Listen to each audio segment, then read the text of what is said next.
Ever wondered how the filmmakers brought Hagrid to life in Harry Potter? Today on Collider, we're diving into all the behind-the-scenes secrets of how they achieved his iconic look. Let's get started.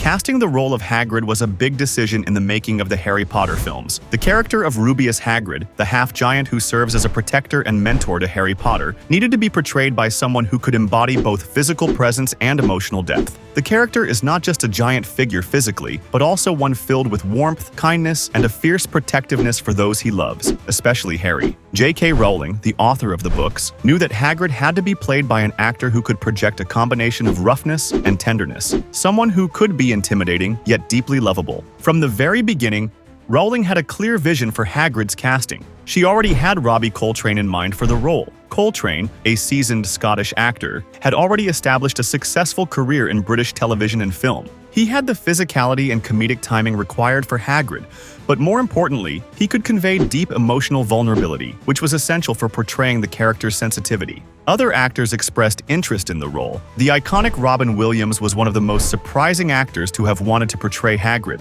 Williams, a longtime fan of the Harry Potter books, reached out to director Chris Columbus to express his desire to play the lovable giant. Known for his incredible comedic range and larger-than-life personality, Williams was a fitting choice for the role. However, the filmmakers had a very specific policy. They wanted to maintain an authentic British feel to the films by casting only British or Irish actors. Although Williams' talents were undeniable, his American nationality meant he didn't meet the requirements for the role. Despite this, Williams was said to have understood the decision, and it didn't impact his admiration for the franchise. The role ultimately went to Robbie Coltrane, a decision that would come to define the films in a way that felt true to Rowling's vision for the character. When Coltrane was officially cast, he took on the role with a level of dedication that would carry him through the whole franchise. He didn't just focus on Hagrid's physical appearance. He really dug into the character's emotional side. He even had chats with J.K. Rowling to get a deeper understanding of Hagrid's backstory and where he was headed. Those conversations gave Coltrane a better grasp of Hagrid's inner struggles and his protective nature, making his portrayal richer. By learning about Hagrid's tough past, like his complicated relationship with his father and his feelings of isolation as a half-giant, Coltrane was able to deliver a performance that stayed true to the books but also felt full of depth. Coltrane's ability to balance Hagrid's clumsiness with his deep affection for Harry and the other kids is one of the reasons why his portrayal is so beloved. He captured the heart of Hagrid, his rough exterior hiding a caring and sensitive soul, and made the character feel both larger than life and deeply relatable. The casting of Hagrid was more than just a logistical decision. It was about finding an actor who could bring the character to life in a way that felt true to the books and resonated with audiences. As with many aspects of the Harry Potter films, the decision to cast Robbie Coltrane helped to ground the series in a sense of authenticity and real emotion, helping to make the fantasy elements of the story feel more tangible and relatable to viewers. One of the most important challenges in adapting the Harry Potter books for film was how to make Hagrid look like the half-giant described in the novels. In the books, Hagrid is described as towering over everyone, with a physical presence that commands attention. The filmmakers knew that simply relying on visual effects to achieve this size difference would not be enough. Instead, they decided to get creative with practical effects, using set design and camera tricks to bring Hagrid's gigantic presence to life. One of the most clever solutions the filmmakers employed was the use of scaled sets. The production team actually built two different versions of Hagrid's hut. One set was built larger than usual, making Harry, Hermione, and Ron appear tiny in comparison when they visited Hagrid. This oversized set helped to emphasize the difference in scale between Hagrid and the other characters. When Hagrid was alone in the hut, however, the filmmakers used a smaller set, which made Coltrane appear much larger than he actually was. The effect was subtle, but highly effective, as it made Hagrid seem like a giant, without the need for excessive CGI. The use of scale in set design was not just confined to the hut.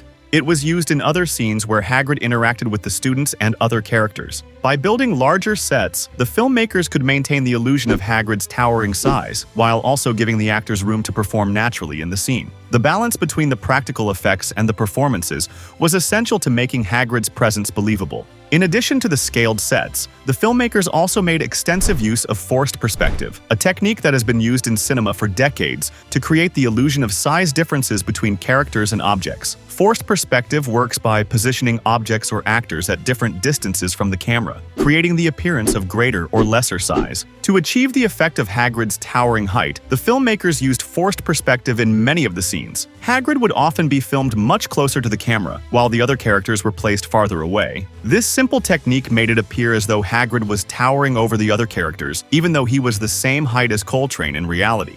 Forced perspective is a classic Hollywood trick that doesn't rely on computer-generated imagery, making it a more cost-effective and timeless approach to achieving size differences. Since Robbie Coltrane wasn't actually a giant, the filmmakers had to find a way to represent Hagrid in full-body shots where camera tricks wouldn't suffice. Enter Martin Bayfield, a 6'10" former rugby player who was hired as Coltrane's body double. Bayfield was not only tall but also had the physique needed to play a half-giant. He was outfitted with a special Hagrid costume that included layers designed to make him appear even larger. The costume featured a fat suit that added bulk to Bayfield's body, along with platform shoes that increased his height. In scenes where Hagrid was shown in full-body shots or interacting with other characters, Bayfield stepped in to play the giant. The filmmakers used Bayfield's physicality to create the illusion of Hagrid's enormous size. This technique worked seamlessly in the film, and Bayfield's body double scenes are often difficult for viewers to spot.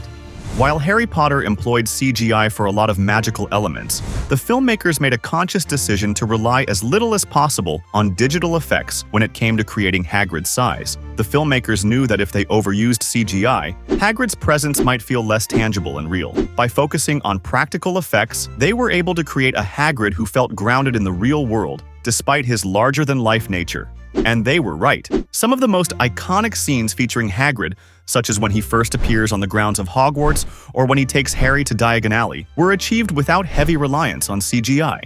One of the most amusing behind-the-scenes tricks involved Coltrane sitting on Bayfield's shoulders in Harry Potter and the Chamber of Secrets. This simple yet highly effective trick allowed the filmmakers to create an even greater size difference between Hagrid and the other characters, especially in scenes where Hagrid was interacting with Harry and the other students. While it might have looked comical on set, the effect worked perfectly on screen, allowing Hagrid's towering presence to come through in a natural way.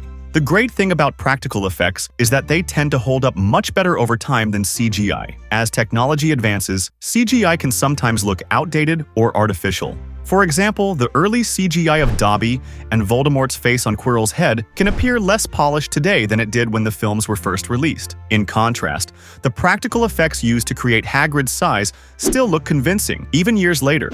Because the filmmakers used real-world techniques, like set design, camera angles, and body doubles, Hagrid's enormous size still feels believable and tangible to modern audiences.